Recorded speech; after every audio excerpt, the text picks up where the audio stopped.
What's up? Welcome into Hoge and Jahns. This is the Hogeless Hoge and Jahns podcast for once. What do you think, Kevin? Hogeless, I like that. Hogeless? No hoagie. No Hoagie cat? No hoagie cat. Adam Hodgeless. Hoagie cat. You know, we don't have his fun soundboard where he likes to make fun of me every once in a while and others in our profession. But he is off to Seattle early with his family, celebrating Christmas. So best wishes to him and his family. But we're here, Kev. We got another podcast to do with the Seahawks in Seattle. I don't know if you care about that game. I don't know if people listening to this care about that game, but here we are. Our colleague John Greenberg asked me this morning, Johnsies, hey, he wanted to know if the game was still happening. He was serious about that. I saw that. Wait till next week when it's Bears-Giants. Yeah, that's an actual game on the schedule. Yes, and I really hope that is a Mike Glennon revenge game. Oh, come on. I mean, I just hope that he's starting for the Giants. Like, I hope he's there. Have you seen that thing going around on social media of the money he's made? And it's just like on his neck, yeah. And it's his neck getting longer. Although I feel like that's his real neck. And a big chunk of that neck is like the $18.5 million that the Bears and Ryan Pace gave him for that, 4 starts? Hey, Jordan Howard catches that ball against Atlanta. Who knows? Who knows? Mike Glennon could still be here. Yeah. No. This is where Hoge would hit the nope. Yeah, but I don't have the soundboard. I don't have those capabilities, but you know the deal. I know the deal. Welcome in, Hoge and Jahns. Follow us on Twitter. Let's give Adam Hoge a little love. At Adam Hoge. You can read him at NBC Sports Chicago. You got Kevin Fishbain and myself. I'm sure you follow us on Twitter already. We're on The Athletic, theathletic.com. Check it out. I think there's some new deals going on as well, so if you haven't subscribed yet, click on one of our links on Twitter and check us out. All right, Kev, before we get to Seattle, since this has been a bit of a different week, we didn't do a post-game episode on Monday. We did it on Tuesday. We got to put a bow, as Adam Hoge would say, on the Vikings game. So let's start with our voicemails from that game. And I'm sure, given the officiating, given the hits on fields, given Matt Nagy's outburst on the sideline, these could be pretty good. Hello? Do you know who this is? Oh, you didn't know? Your ass better call somebody! The Hoge and Jahns voicemail. The Hoge and Jahns voicemail line. Believe it or not, George isn't at home. Please leave a message at the beep. Got any questions or comments about the Bears? Give the guys a call before, after, or even during the game. Go Bears! Hoge Cat, John's babe. Get a G back there on the glass. Boys, it's Bob the Froskis calling in here live from Soldier Field, Chicago. Not sick. Anyway, boys, the Bears here are fit to shock the world, okay? We got Justin Fields back at quarterback. He's healthy 100%. Maybe a couple of injuries are on the Bears, maybe a couple of COVID issues. I've heard through the grapevine that maybe they don't have their entire secondary. Big whoop. That just means there's more chances for Justin Fields to come out there and dominate this football game. 5 touchdowns in the first half. Let's double that up tonight, boys. 10 touchdowns. Maybe he'll need 3 quarters, but they can do it. The third quarter is a Bears specialty. Let's go. Chicago Bears, bear down. Bring it home. Let's go. Screw the Vikings. Kirk Cousins, sorry, Jonesy, babe, but Kirk Cousins can't get it done on Monday Night Football. Bear down, Chicago Bears. So I've been on Cole Kmet's side for a while, but, first pass of the game, I'm starting to really fear that the guy has some serious butterfingers. Why do the refs hate Chicago? Yeah, say what you want about Matt Nagy's preparedness and play calling and what have you, but it is great when he's mad at the official, isn't it? Hoagie, Johnsy, I mean, what do you even say? 2nd and 18 on the first drive, and let's run it up the middle for a gain of 1. I mean, it didn't take long to figure out who was calling the plays. What doghouse did 27 have to dig himself out of to be able to play, and why hasn't he been on the field all year? Just curious. I will call every damn week and wonder why in the hell are we running the Wildcat when Justin Fields gives you a better option of running the damn ball. I do not get it. And that's it. And off this game goes off the TV. I mean, you are spineless. You are down 10-0 in a game that means nothing to you but everything to your opponent. It's 4th and 1, and you go for the field goal to make it a 7-point game. In a game you haven't even managed to put up a touchdown in. These are dark times. Hey guys, it's halftime. Could be spending my time watching a holiday comedy starring the likes of Will Ferrell and Zooey Deschanel. But instead, I'm watching a Chicago Bears holiday tragedy starring poor play calling and bad execution. Where's the remote? Hate to say it, I'm starting to doubt Fields. God, I don't want to doubt him. Let him go, let him go. It's time to fire Nagy's ass. Let him go, let him go. Get him out of here real fast. We're still here against Ted, Pace, and Matt. It's time for them all to go away. Well, this, I'm going for the record for most expletives in a voicemail message. F***ing Fields get launched out of f***ing bounds. No f***ing flag.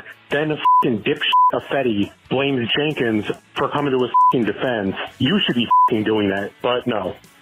These f***ing officials f***ing suck so f***ing much. It's a f***ing joke. And again, f*** you, Roger. I'm going to be the guy. I'm going to skip over all of the specifics and just get to the point with Justin. Do not blame him for this mess. I need a behavioral health assessment. Well, boys, I am visiting family from Arizona up in the Chicagoland area. My dad had tickets to this game, and thank God I talked him out of going to watch this f***ing train wreck. Please end this season. Yo, you f***ing suck. George McCaskey should be ashamed of himself to let this man still be coaching. Nagy's going to f***ing break Fields. He's going to break him. Yeah, this is Matt Glovin from Austin, Texas. There's just a lot of whys that need to be found after this game. A lot of whys that need to be answered. Hoge, Jahns, I don't know what I'm doing. I'm 48 years old. I've been a Bears fan since I was a little kid. I can't quit the Bears. I moved across the country, 1,000 miles away from Chicago. I listen to you guys, I listen to other podcasts, and I buy DirecTV to watch the stupid Bears every single week. It's pointless. This is miserable. This is misery. It's been so bad for so long, I don't even know what to do. Bear down. Which one did you like better? The record-setting F-bombs or the Frozen song? Oh, give me Frozen all day. That was, I like the creativity. It's obviously a fantastic song, as you know. So I like that. We had asked, I had asked for singing. Like, this needs to be a little bit more lively. Everybody's so doom and gloom. I mean, they have their reasons to be doom and gloom, but doesn't mean we can have some fun with this. Go ahead. What I love about it is you have, this is why we do this, is that you had Bob Dabrowski, you had fans who were at the game. They know this team is terrible. They hate so much about this franchise, and there they are. They're still supporting the team. I had a friend in town, and he was able to watch the game with his dad. He hasn't been able to be in town for a while, and he's like, my dad is just yelling at the TV, yelling at the refs, and I'm like, this team's so bad, you're still. And he goes, yes, that's what fandom is. So yeah, I appreciate the grit, the fire, and the passion. The grit and fire and passion that the Bears head coach misery loves company. That game, Kev, set like a record. Did it not for viewers? Most viewers for a Week 15 Monday night game in 10 years. Now, I don't know what the other week... Yeah, I haven't gone through all the Week 15 games, but I have to imagine there was a better matchup than the 4-9 Bears against the whatever Vikings. Call them the Kirk Cousins-led Vikings. Kirk Cousins threw for 87 yards. And won. All those people who bet every single over prop on Justin Jefferson. Yeah, it's maddening. I don't know. We could get to the Fields discussion. Mike Sando, our friend from The Athletic, the national writer, is going to join us here in about 10 minutes or so. But Kev, before we get to that, so I have this article today up on The Athletic about the potential changes that could be coming to the Bears. Let me ask you, we heard the same rumblings last year.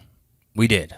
Then Mitch Trubisky goes out and somehow leads the Bears back to the playoffs. Wasn't pretty. They didn't beat the Saints, but they got back in the playoffs. But the rumblings are back. League sources are league sources. But I'm curious, how do you feel about this? Do you believe in the Bears? Do you think they actually make changes this time, given everything we've discussed in every single podcast leading up to this point, coming off that ugly loss to the Vikings? What's next for this team? Well, Jahns, to quote Dark Knight, some people like to just watch the world burn. So there's a part of me that thinks it'd be very entertaining if George McCaskey comes out on January 9th and says, we've decided to extend Matt Nagy and Ryan Pace. But I think we're past the point of even joking about that. And I think there was a little time during the Thanksgiving fiasco where you knew what was coming for the coaching staff, but you still thought that there was a way that the GM could stay. It's hard to make a case for that. Obviously, you laid out the scenarios, and I think what we try to do is, let people know what we think, what we're hearing, but also what we understand about the way this franchise operates. And I think we know George McCaskey would love to find a way to keep Ryan Pace. If there's some kind of way to do it and not, totally anger the entire fan base, he would find a way. But at least I think the murmurs are growing louder and louder that he is finally going to, there's finally going to be a very significant change in that front office. Now, obviously, anything can happen. Anything can change in the next few weeks, but it certainly seems like, based on what we've been hearing, based on what's been going on out there, that, where there's smoke, there's fire. And it just depends on what those exact changes are and who the people are that will become part of this front office. Yeah. It's... I promised myself I wasn't going to use the word layers, so that's the only time I'm going to use that word on this podcast.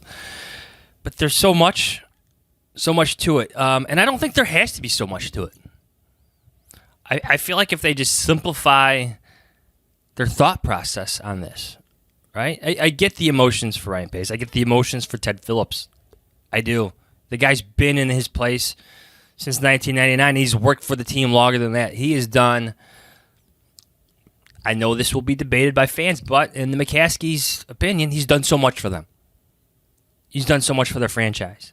What are they valued at? $4 billion right now? And they could have more if they build their own stadium in Arlington Heights. And of course, Ted Phillips probably needs to be involved in that, but I don't know. If you're interested in the article, check it out on theathletic.com. We have a lot going on there today. What are you watching? Oh, sorry. I have this monitor set up, so it distracts me a little bit. And I saw a tweet pop up that I thought was relevant, and it wasn't. No, it wasn't. Okay. I could just turn the monitor off. No, you're good. But I just want to, because I want to be able to break in with breaking news if something happens. Yeah, but it's not the same without Adam Hoge soundboard. No. Breaking news.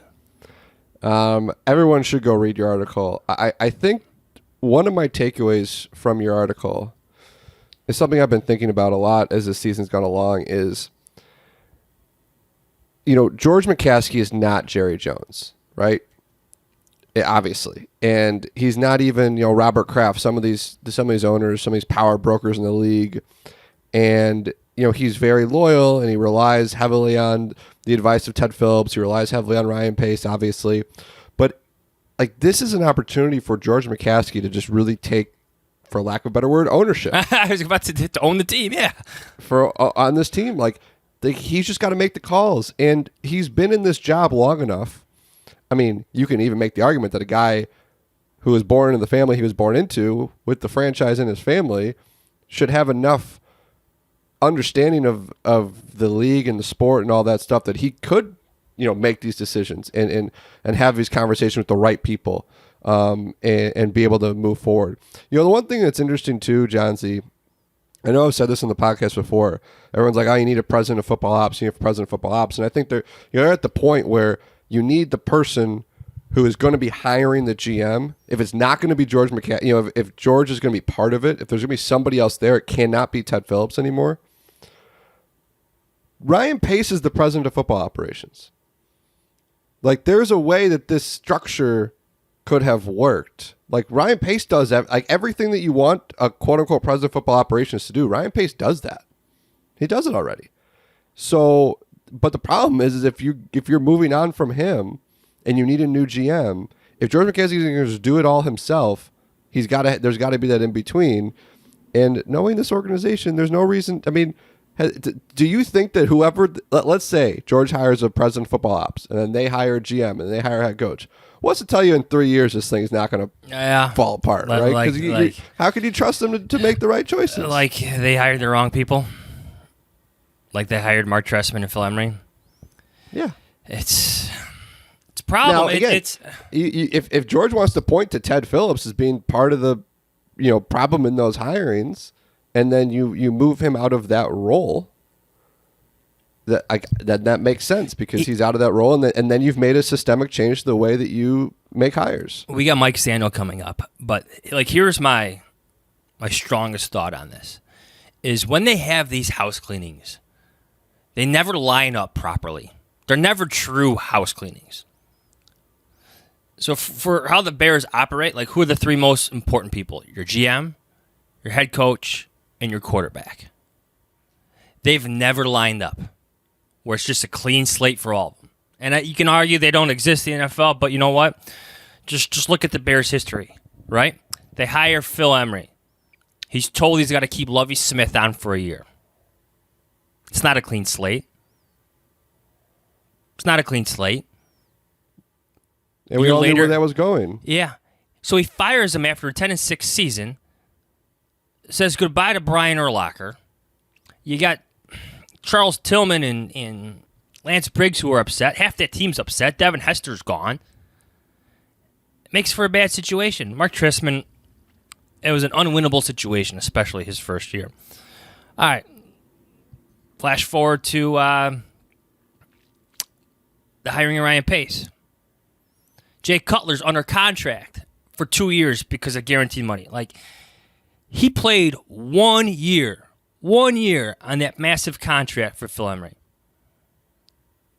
Whoever was taking over that team next was inheriting some of that contract. You could have argued that the Bears should have just eaten it and gotten rid of them, but that's just bad business. No one's trading for him. That's a lot of money to eat. He still brought stability to the position, but it's still Jay Cutler. So you had your next head coach, John Fox, your next GM, Ryan Pace, stuck with Jay Cutler, essentially, for 2 years. And you could argue that you had your GM, Ryan Pace, stuck with John Fox. Yes, you can argue that. All right, so now Ryan Pace decides to make his move at quarterback, trades up and gets Mitch Trubisky. But there's still John Fox, and we know how that story goes, right? John Fox didn't know about that until the day of the draft. It is what it is at this point. But then again, that's my point. Now he's out. Your head coach gets the quarterback in year 2. 2 years later, here comes Nick Foles. Here comes Andy Dalton. You know what I'm saying? It's just like they're the three most important things in your franchise, or people in your franchise. Your GM, your coach, and your quarterback are just never in line. And it's about to happen again. It's going to happen again.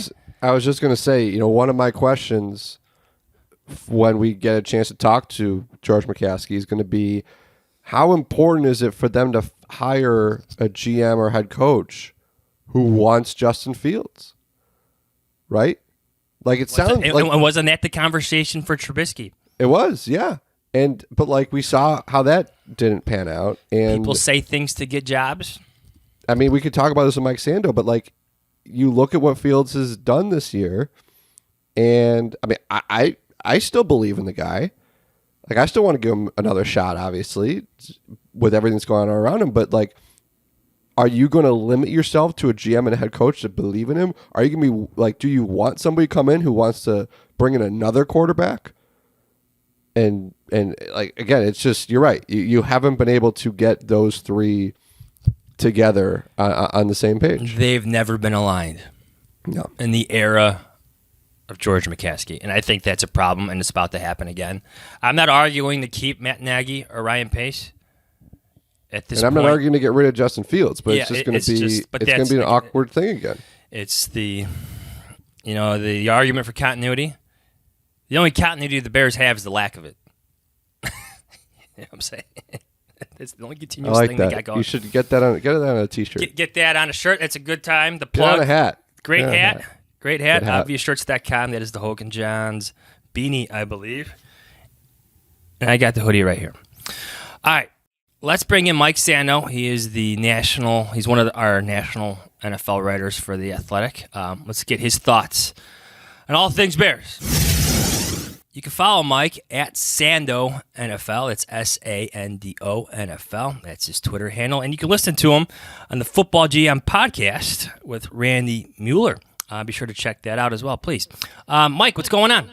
Not too much. Good to be here. Are you ready to help us on a coaching search or potential GM search here in Chicago?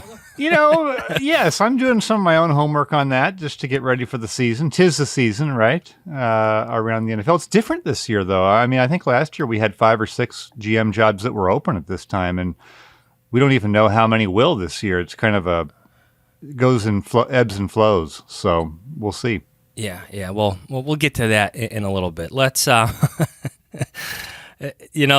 looming searches, as writers, always kind of like hangs over your head, doesn't it? Like, the changes that are coming. But we'll talk about that in a little bit. Can we just start with, like, Justin Fields was asked about Russell Wilson the other day and always being compared to him.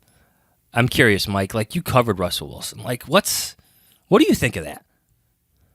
That's not the comparison that I would make. I felt it was a little bit more of a Josh Allen comparison. Which we can get to in a minute. But when Russell came in to the Seahawks, I was actually covering the NFC West then for ESPN at that time. We had the 8 divisional guys, and I did the NFC West, and I had covered Seattle for more than 10 years by that time. So I really had a good feel for the organization. And they were coming off 2 7-9 seasons under Pete Carroll. But Pete Carroll was just a great coach who had written a book about his philosophy and was extremely confident. And if you remember, they had signed their own Andy Dalton at that time. They had signed Matt Flynn. And everybody thought, well, they paid Matt Flynn more than Andy Dalton at the time, relative. He had multiple-year deal. And so it was kind of gutsy. Pete took a look at Russell Wilson in practice and said, we're going to start him. And that's really Pete is the opposite of Matt Nagy to me. Not just different sides of the ball, but Pete was so much further down the road in his maturity as a coach. He had already failed in the NFL, and he had come back and really examined himself in terms of, what do I need to do to be a great coach? And then he became a great coach and proved it at USC. So he had a lot of skins on the wall. He was very credible when he spoke. And he was fresh, only a couple of years in Seattle. They had gone to the playoffs with that plucky team that was 7-9 and beat the defending Super Bowl champs. They had Marshawn Lynch. There were some things coming together on defense. I felt like that. And then remember, he was 26 touchdowns and 10 interceptions as a rookie. Yeah. Fields has 7 and 10. Seattle finished that rookie season in the playoffs. He threw for 385 yards in a playoff game in Atlanta, and you felt like this was going to go. So I'm not seeing that comparison. And then Russell was an undersized guy. I think the comparison would be, people were positive about their makeups, right? That these were mentally tough guys who were going to put in the work and do the right things and say the right things. And you didn't have to worry about them, like, in any way necessarily emotionally or off the field. Maybe that's the comparison, but I think the situations are different. The players are different. Certainly the first seasons are different.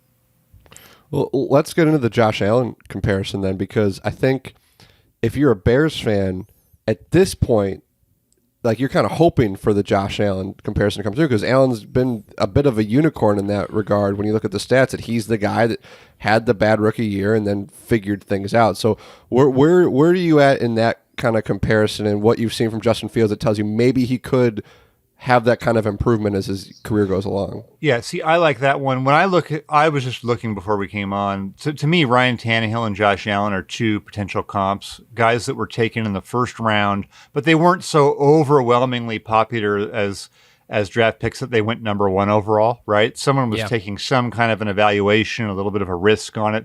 Both of those guys, Tannehill and Allen, were also kind of I don't know that I necessarily put Fields in this category, but they were kind of athletes, right? I mean, Tannehill had played receiver. Josh Allen was this huge guy. I think Allen's a good comp for the size of the two guys, and then people having some questions about them coming out. But they all three of those guys completed less than 60% as rookies. They were all below 7 yards per attempt. They're all probably going to finish, like Fields probably will, with more interceptions than touchdowns, right? They took a lot of sacks, losing records. They're not things you necessarily want to have, but you do see that those two players on different timelines were able to kind of come out of it when the situation was right around them. And I kind of feel that about Fields. I don't feel like Fields, obviously, is just going to overcome any situation and be great. I mean, who does that? Andrew Luck or John Elway, or there's a few guys who come into bad situations maybe, and I wouldn't even put Denver with Elway in that situation, and really just overcome it anyway. So it took Allen, they had a good plan. They had things around him. They built it around him. That, to me, that's the comp. You got to build it right around him. And when you look at the Bears, they've got a ways to go, right, around them with the weaponry and all of that. So going off that, Mike, your former ESPN colleague, Kevin Seifert, had this article before the Vikings game. It did not go over well in Chicago. Let me tell you that. Did not go over where he was critical of Fields, but he used QBR. I'm curious for your thoughts on it, because you use QBR and other metrics to measure quarterbacks. And then, going off that, is there really a fair way to evaluate a Justin Fields or a Trevor Lawrence? Because, like you said, the situation. I'm smiling because I get a chance to poke holes in Seifert. I mean, Kevin's one of my great friends from ESPN. We worked together. We talked last night on the phone. I mean, we're close. I didn't talk to him about this, but if I could pick one guy that I know in the business who would write a piece off of 10 starts, it wouldn't be Kevin. I mean, it's not normally – Kevin's very I think he has a saying like the tortoise wins the race. So I think it's really interesting research. I would want to know the research. I don't know that I'd write it off 10 starts. And I was the evangelist for QBR when I was at ESPN. They actually came to me before it went out publicly and were like, hey, do you want to try to write the story to explain this? Because I love this stuff. I love to look at metrics to compare. I actually did some work with Bill Polian when I was there on, hey, when do you know enough about a rookie? We did a QBR study looking at, do they ever improve off their first season? And we kind of thought at the time, maybe a lot of times they don't. Meaning, hey, if you show it great early, maybe that's our best indication. I don't think it's enough games. I think that's a tough one, unless I really felt like there was real reason to question the makeup of the player. Like Josh Rosen was like that coming out. You just heard enough about him that I didn't want to bet on him. I don't know if this situation that there's enough negative for me to want to say that, hey, off of 10 starts, it's one of the worst ever, because then you're kind of implying that he may be one of the worst ever. I don't feel that yet. I kind of want to see more of a full season in a better situation before I do that piece. Yeah. I think where I stood on it, And I love Kevin's writing. To be honest with you, I really do. Yeah. Like, to go back to your what you were saying about Russell Wilson, like Matt Nagy never gave Justin Fields a realistic chance at winning the job in training camp. Like, he played with backups the entirety of training camp, the offseason program, and preseason. Like, he never played with the Bears' best players. Rarely played with them. And then 3 weeks into the season, he changes his plan. He's thrown in against Cleveland and looked overwhelmed, but he should have been overwhelmed just because of everything before it, and that's a good defense. You have Myles Garrett. Like, all of that, I just feel like when you're considering the numbers with Justin Fields, you have to take into account, like, so much, and how much of this was a systemic failure on him, like going back to the preseason, going back to training camp, going back to the Bears giving up on their plan and Andy Dalton and shifting immediately to Justin Fields just a few weeks in the season. It just seemed it seems like such a problem. Yeah, I feel that with him. I think there's been some positive things. There's a lot of things you could pick holes in. One of the things I don't like about how this is totally independent of Kevin's story. One of the things I think you can do with any player is you can break down 5 plays on film and create a story like he's really seeing it or he's not seeing it. And I just think that's terrible. Like, I hate that, because I think you can do that with anybody in any game. We could put together a film showing that Peyton Manning has no idea what he's doing, right? When the plays he was confused, or we could say that Josh Rosen really gets it, and here's why. It's not enough to me, and the circumstances are dire enough and grave enough that I this is another thing with these guys. You see this happen a fair amount. Somebody comes in and it's a regime on their last legs, and then the quarterback, whoa, what do you know? The quarterback didn't fix everything in 1 year, right? I mean, Daniel Jones has gone through this. There's Trevor Lawrence is going to be going through it. There's a lot of first-round draft picks who get their second coach in their second year, and it's Trubisky. It just happened here like a few years ago. It's a little bit of a difficult situation, but in Chicago, I kind of want to see that. I want to see him in a different situation with somebody who is a calming influence, who understands it. I feel like one of the things about Matt Nagy is he doesn't calm the situation. That's why almost when we talk about candidates there, I kind of want the Jim Caldwell. I mean, I wish he was 52 and not 66. But I wish I was 38 instead of, I'm not even going to disclose. No. Be quiet, Kevin. Don't say a word. Yeah. But I really want a sense of, we got this and we know what we're doing. This is the plan. And I feel like Matt Nagy's style is just kind of, I don't know if it rubs you the wrong way or it just doesn't calm it. It almost invites suspicion. Matt Nagy almost invites suspicion sometimes with the way he phrases it, or he doesn't quite tell you exactly what it is. And everyone knows that it's not quite exactly that, but you understand why he's saying it that way. Yeah. I just want someone to sit in that chair and say, hey, look, guys, we're not making an evaluation after 6 games. There's a lot going on here. And then I want to feel like, hey, this coach has a runway a little bit, that we're going to get to see this play out. And we don't have to have it be a referendum after every game on, well, who was calling the plays? Yeah. Right? There's just a lot going on there that makes it hard to evaluate Justin Fields, like you're saying. It doesn't give him a free pass. Shoot, I wish he was having an MVP season too. But it's a down year in offense in the league anyway, isn't it? Yeah. Yeah. A lot of quarterbacks are not having their best year. They're asking Dak Prescott every week, hey, how come you're not hitting the big plays? They're asking Mahomes half the games. Tom Brady just got shut out. Russell Wilson's been shut out. Aaron Rodgers has lost by 35 to the Saints. Hey, Justin Fields, how come it's not going well? There's a lot of reasons that I just want to see it with somebody who's got a plan, a little bit of a history, has a runway, and it's not a referendum every week. and we can let it play out. 10 games to me under these circumstances is crap for Justin Fields. Mike, I think it's a good segue to talk about some of the potential head coaches.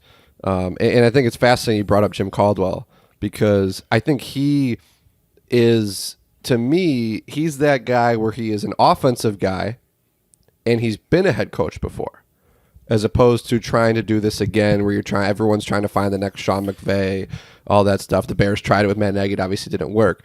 You talk about, if you hire the defensive coach, is Justin Fields going to go through offensive coordinator after offensive coordinator?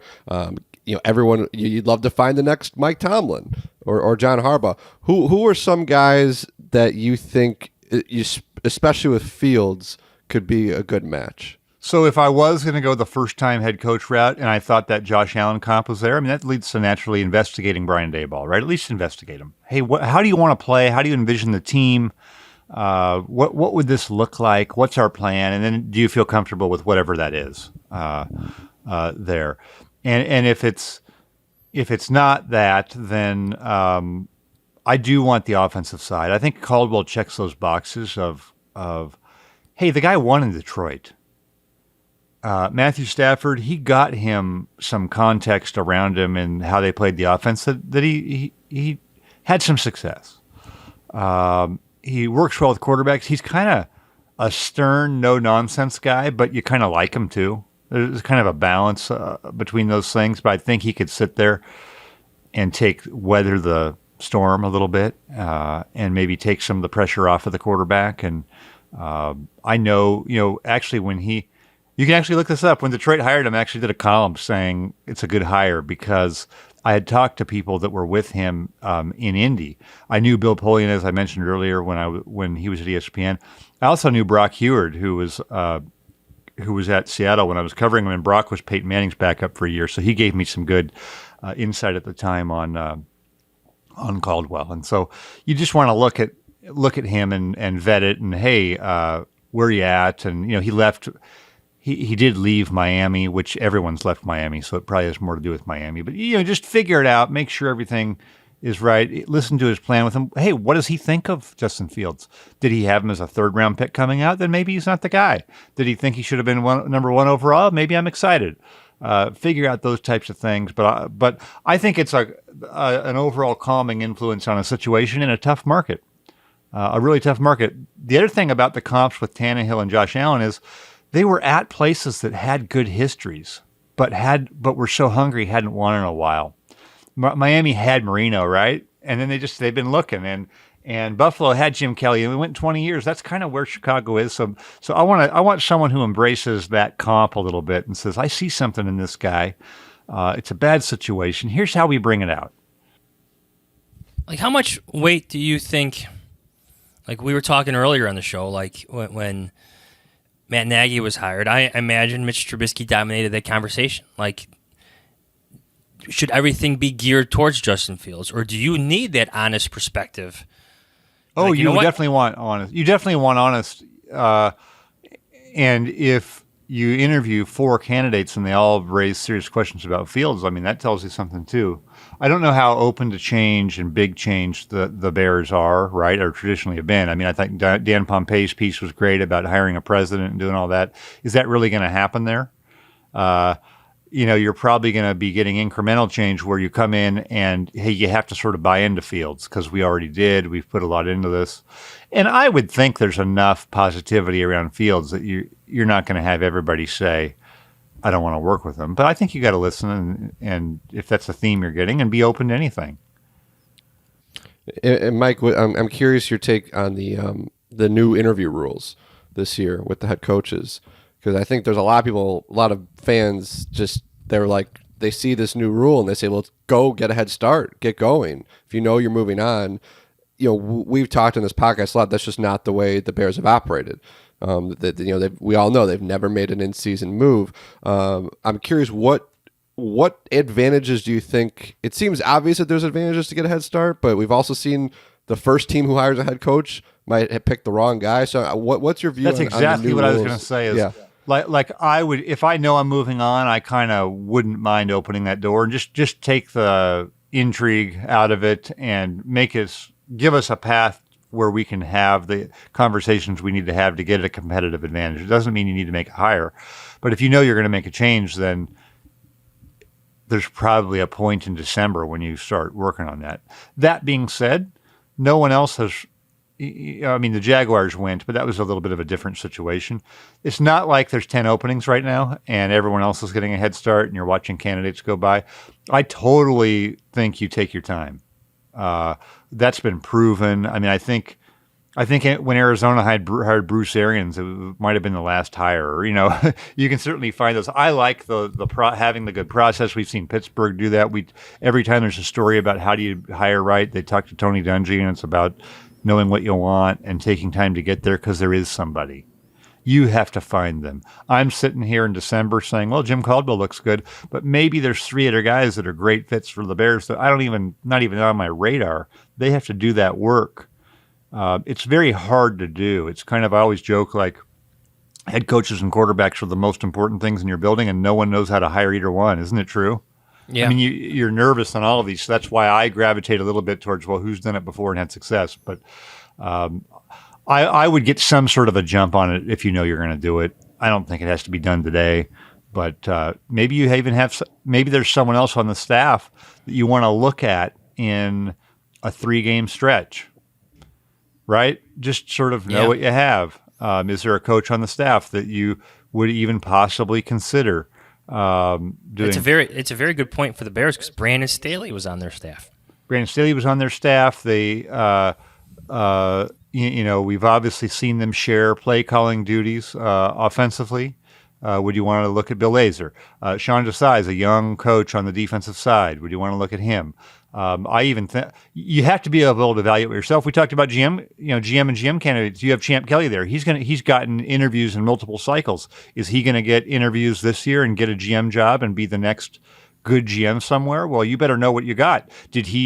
Would he have done 5 things differently than Ryan Pace did? Would he have done a different quarterback and whenever they did Trubisky or an Andy Dalton or anything? You need to know the answers to all those questions and not just try to win the press conference with, we hired the next hot guy. You need to know who you have. And Brandon Staley is a good example. I'm not putting him in the Hall of Fame, but it looks pretty good, in the beginning stages with the Chargers. Don't let that happen again.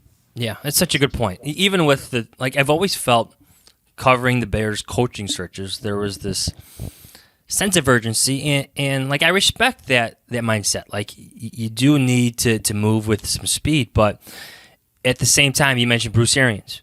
Look what happened with the Colts with Josh McDaniels, and then they went and got Frank Reich. Things happen differently. Even Kyle Shanahan, they had to wait for him. I always felt like there was a sense of urgency, at least from the people that I've talked to. Oh, we got to go fill out our staff. We got to go find other coaches and stuff like that. We got to get everything in order, but I think to your point that there's value in taking your time and really taking your time to get that head coaching spot right because it all starts right there.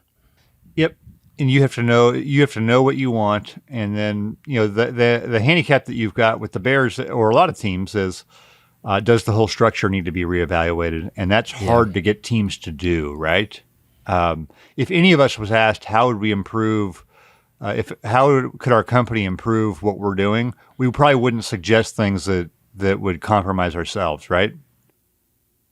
Yeah. Correct. Yeah. Right. I mean, nobody would do that in any profession almost. So you're they got to be considering those things right now. Yeah. The owner does. The owner has to consider that. Yes. Right now. All right, Mike. Thank you. One last question before I let you go because we ask all our Thursday guests for this. Who do you like in the game? Bears or Seahawks? Take a pick. I will lean towards the Seahawks. I mean, they're playing decent defensively. It's funny. They're giving up a ton of yards, but not letting anyone score. Welcome, Chicago Bears, with 75 drives inside the 10-yard line, and none of them scored the other night. So I think it could be a somewhat repeat of the Viking game. It seems similar to me. Russell Wilson's not really doing well. But maybe does well enough that they get their 17 or 20 points. Pete Carroll will want to play that game anyway. He'll want to play it that way. And the Bears will have a bunch of red zone drives that are frustrating. That's what I see. So you're telling everyone not to watch, but everybody will.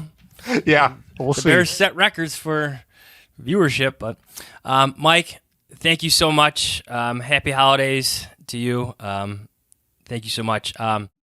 Be sure to follow Mike at Sando NFL. Let me do that right one more time. At Sando NFL. It's Sando NFL. And be sure to check out his Football GM podcast with Randy Mueller. Always great stuff there. Please check it out.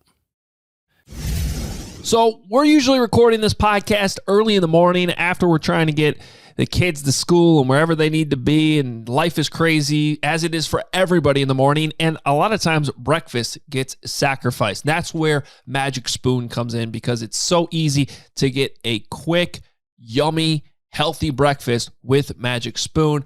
0 grams of sugar, 13 to 14 grams of protein, and only 4 net grams of carbs in each serving. Only 140 calories a serving. Keto-friendly, gluten-free, grain-free, soy-free, and low-carb. And you can build your own box. Available flavors. To build your very own custom bundle are cocoa, fruity, frosted, peanut butter, blueberry, cinnamon, cookies and cream, and my favorite, maple waffle.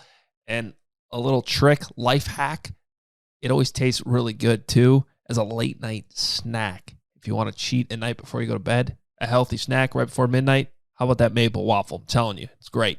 Go to magicspoon.com/Adam to grab a custom bundle of cereal and try it today.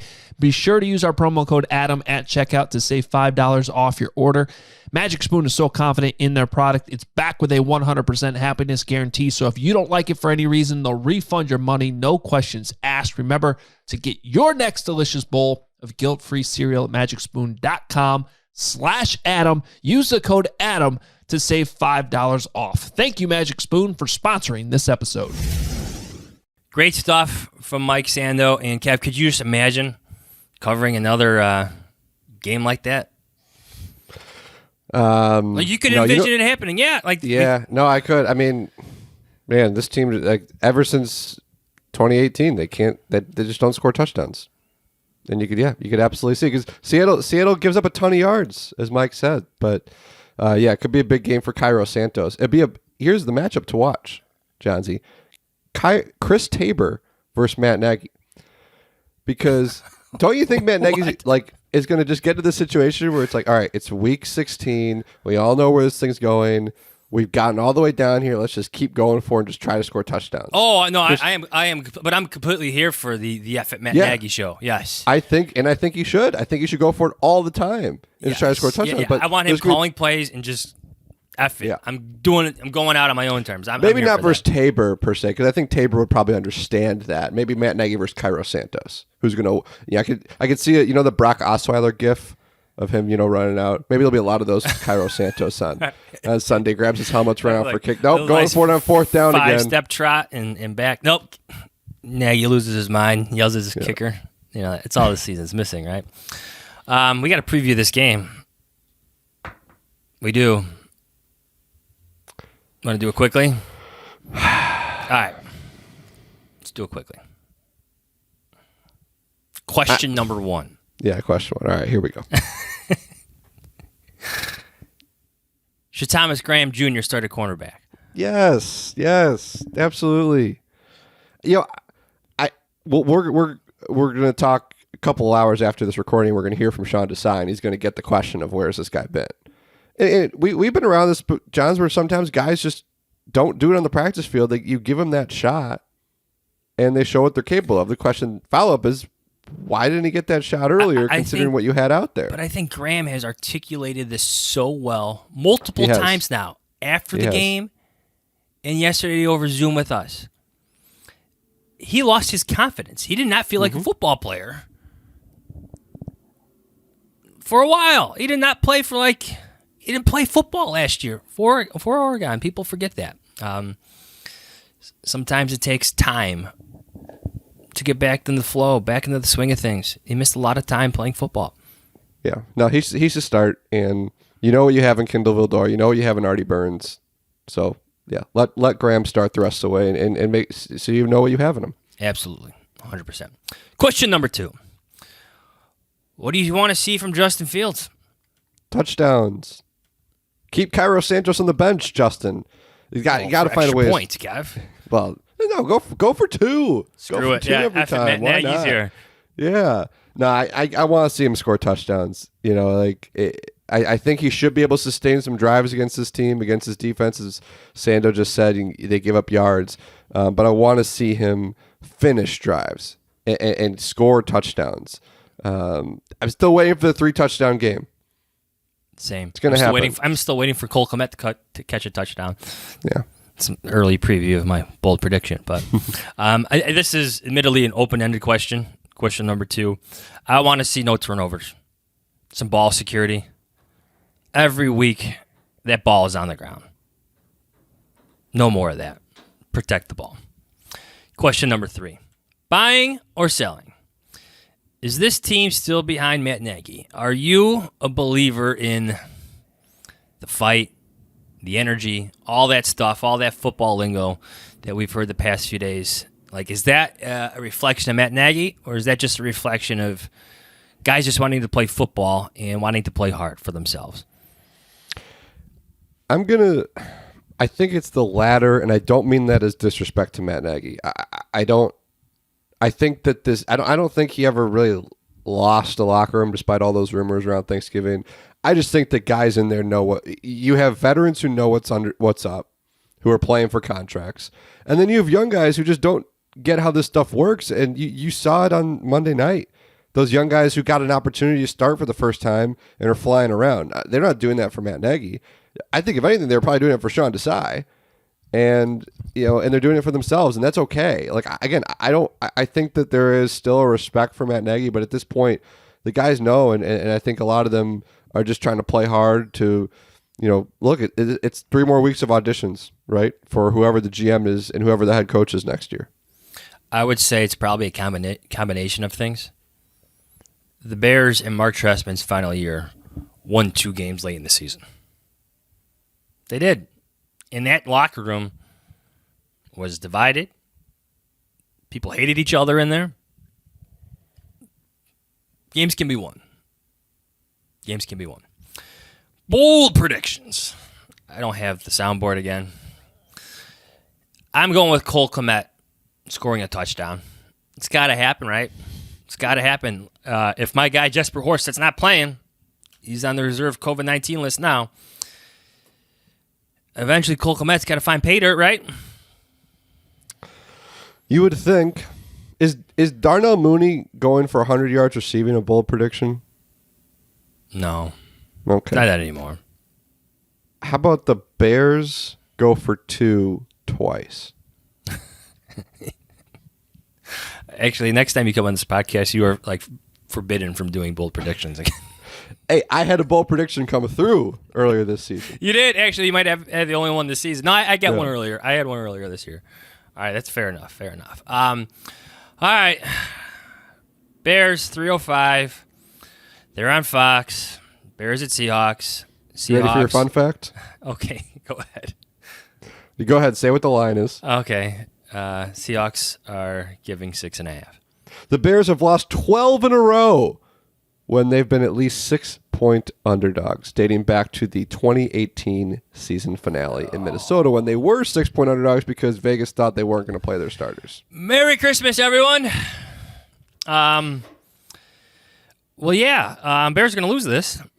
Bears, by the way, 1-9 this year just as underdogs, period.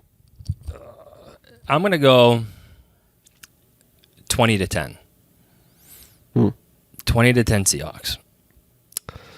I'm going to go Seahawks 19, Bears 11.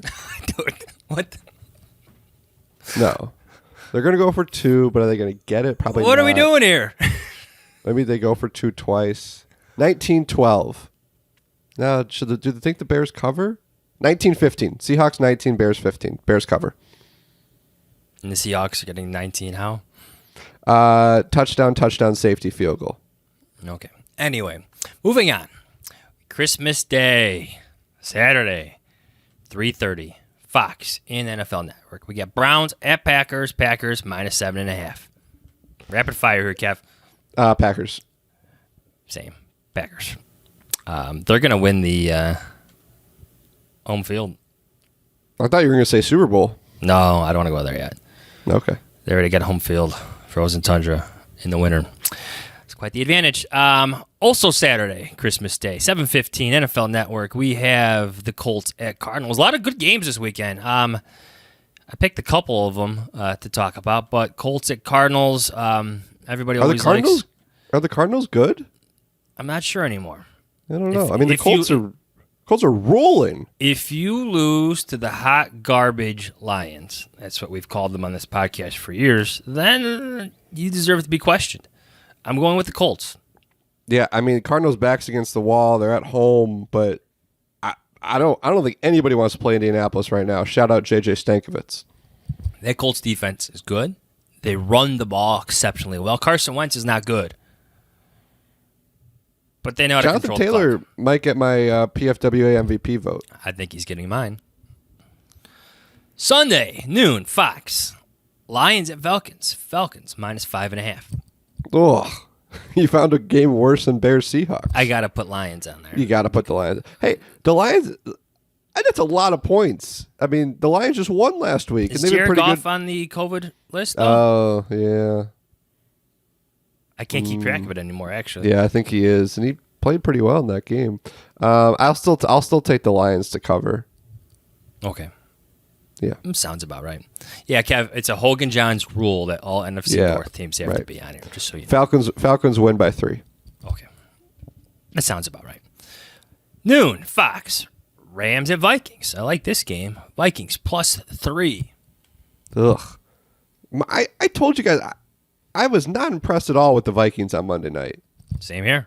I don't think anything impressed me, but they're a weird topsy-turvy team, and it's a tough place to play. They have to win.